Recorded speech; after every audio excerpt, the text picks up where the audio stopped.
लेकिन सबसे पहले अगर फॉरियर कॉफिशिएंट की, क्योंकि अब फॉर्मुलेशन की बात करेंगे, आइलर फॉर्मूला की बात करेंगे, उससे पहले हम लोग ये जानने की कोशिश करते हैं कि जो पर्टिकुलर फंक्शन है, क्या सारे फंक्शन के लिए हम फूरियर सीरीज लिख सकते हैं? जी नहीं, एक पर्टिकुलर कंडीशन के अकॉर्डिंगली जो वो कंडीशन फुलफिल करता है, उसी के करस्पॉन्डिंग ही हम क्या लिख सकते हैं? फूरियर सीरीज लिख सकते हैं। और उस कंडीशन को जो है डिस्क्रीट नहीं दिया था, इसलिए उसको हम लोग क्या कहते हैं? Discrete condition for existence of Fourier series. तो सबसे पहले हम लोग डिस्क्रीट कंडीशन को स्टडी कर लेते हैं। तो सबसे पहले डिस्क्रीट कंडीशन, फिर हम लोग क्या देखेंगे कि किस तरह से डिटरमाइन की जाती है फूरियर कॉफिशिएंट को।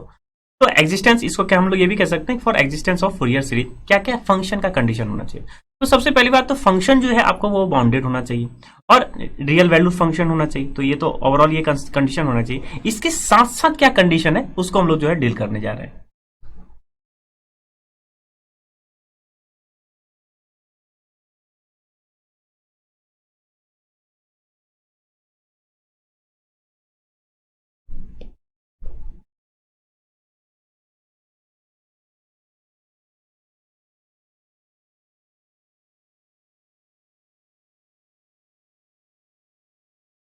तो सबसे पहले डिस्क्रीट कंडीशन का अगर फर्स्ट और सेकंड कंडीशन को देखें, इसका यूजुअली मीनिंग क्या है? सिंगल वैल्यूड और bounded. That means usually meaning है कि फंक्शन इंटीग्रेबल होना चाहिए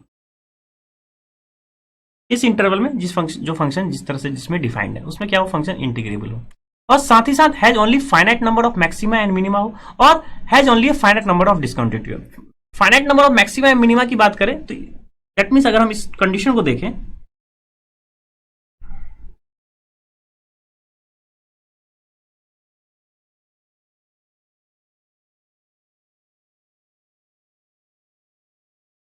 अगर इस फंक्शन को देखें और किसी भी एक जो है इंटरवल को देखें, तो क्योंकि अगर ये हम इस पर्टिकुलर जो एक्स एक्सिस है इसको हम लोग जो है फाइनर फाइनर की तरह से देखें, तो पर्टिकुलर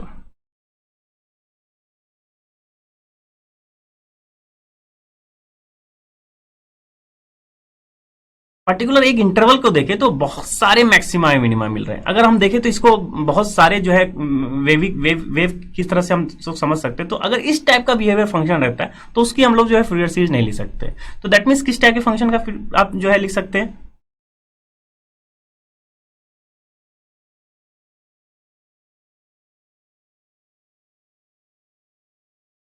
तो आपको बेसिक डिफरेंस आपको ये समझ में आ रहा होगा कि अगर आप यहाँ पे कोई भी एक इंटरवल देखें तो जिसमें मैक्सिमा और मिनिमा पॉइंट क्या है? फिक्स है और फाइनाइट है। यहाँ पे अगर इस इंटरवल में देखो तो एक पॉइंट है, इस इंटरवल से इस इंटरवल पे बात करें तो एक मैक्सिमा पॉइंट है। That means finite maxima and minima point है। तो इस टाइप के पर्टिकुलर फंक्शन को हम लोग क्या लिख सकते हैं? इसका जो है फूरियर सीरीज लिख सकते हैं। और जो फाइनाइट नंबर ऑफ डिस्कंटिन्यूटी की बात है कि अगर फाइनाइट नंबर ऑफ डिस्कंटिन्यूटी होगी तो भी हम क्या लिख सकते हैं? फूरियर सीरीज का जो है एक्सपांशन लिख सकते हैं साइन और कॉस के फॉर्म में। दैट मीन्स ये एक तरह से एडवांटेज है एक फूरियर सीरीज का। दैट मीन्स एक पीरियोडिक फंक्शन अगर डिस्कंटिन्यूटी भी रखता है तो उसको भी हम लोग एनालाइज कर सकते हैं जो है बाय फूरियर सीरीज से। तो फाइनाइट नंबर ऑफ डिस्कंटिन्यूटी आप ये ऐसे देख सकते हैं, इस पर्टिकुलर को एनालिसिस करने की जरूरत है। तो हम एक फंक्शन ऐसा ले जिसमें फाइनाइट नंबर ऑफ डिस्कंटिन्यूटी हो, और दैट मीन्स हम ऐसा एक टाइप का पर्टिकुलर फंक्शन ले जिसमें एक खास इंटरवल पे बहुत सारे क्या हो? डिस्कंटिन्यूटी पॉइंट हो। तो उस केस में हम लोग फूरियर सीरीज का एक्सपेंशन नहीं लिख सकते हैं। सपोज एक ऐसा फंक्शन है जो दिख रहा है कि डिसकंटिन्यूअस है। अगर यहाँ देखें तो यहाँ पे अगर ये वैल्यू देखें 1 है, यहाँ देखें तो ये वैल्यू 0 है। इस हिसाब से ये फंक्शन यहाँ पे अगर देखें तो यहाँ पे ब्रेक भी कर सकते हैं, इस पर्टिकुलर फंक्शन को ब्रेक भी कर सकते हैं कि यहाँ पे एंड पॉइंट छूटा हुआ है और फंक्शन इस टाइप से बिहेवियर कर रहा है। तो दैट मीन्स ओवरऑल जो है फाइनाइट नंबर ऑफ डिसकंटिन्यूटी। लेकिन ऐसा फंक्शन हो जाए जिसमें खास इंटरवल पे बहुत सारे डिसकंटिन्यूअस जो है फंक्शन हो जाए, फंक्शन बहुत सारे पॉइंट्स रखे डिसकंटिन्यूटी फंक्शन के, फंक्शन जो है क्या क्या बोलती है स्टार्ट। तो दैट मीन्स इस टाइप के फंक्शन को हम क्या कर सकते हैं? फूरियर सीरीज का एक्सपेंशन लिख सकते हैं, क्योंकि इसमें क्या है? Finite number of discontinuity point है।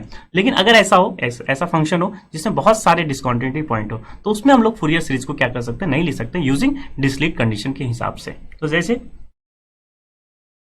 तो एक पीरियोडिक फंक्शन तो लिया ही हम लोगों ने, क्योंकि बिहेवियर फंक्शन की यहाँ से यहाँ तक दिख रहा है कि जो है रिपीट हो रही है। लेकिन ओवरऑल फंक्शन की बिहेवियर हर बार क्या हो जा रही है? चेंज होती हुई चली जा रही है। तो अगर यहाँ पे अगर पॉइंट हो डिसकंटिन्यूटी तो एक पॉइंट होगा, इसी तरह से 2 पॉइंट, इसी तरह से 3 पॉइंट, यानी कि बहुत सारे पॉइंट है जो फाइनाइट नहीं है। तो इस टाइप के फंक्शन में हम जो है जो है फूरियर सीरीज का एक्सपेंशन के फॉर्म में नहीं लिख सकते। तो अगर देखा जाए तो इसमें हम लोग क्या लिख सकते हैं, फूरियर सीरीज का एक्सपेंशन, इसमें हम लोग क्या लिख सकते हैं, फूरियर सीरीज का एक्सपेंशन, और इस टाइप के फंक्शन जिसमें बहुत सारे मैक्सिमम मिनिमम पॉइंट्स हो किसी एक इंटरवल पे, उसमें हम लोग क्या लिख सकते हैं, फूरियर सीरीज नहीं लिख सकते, और साथ ही साथ इसमें भी हम लोग जो है फूरियर सीरीज नहीं लिख सकते। सो दैट मीन्स जो डिरिचलेट कंडीशन है उसके अकॉर्डिंगली क्या होना चाहिए, फंक्शन इंटीग्रेबल होना चाहिए first of all, and finite number of maximum and minimum point होना चाहिए, एंड फाइनाइट नंबर ऑफ जो है डिस्कंटिन्यूटी पॉइंट होना चाहिए। अगर ऐसा रखता है तो पर्टिकुलर जो फंक्शन है उसका हम लोग क्या लिख सकते हैं, series expansion of in terms of Fourier series में लिख सकते हैं। दैट मीन्स कॉस और साइन के फंक्शन में हम लोग लिख सकते हैं इसके एक्सपेंशन में।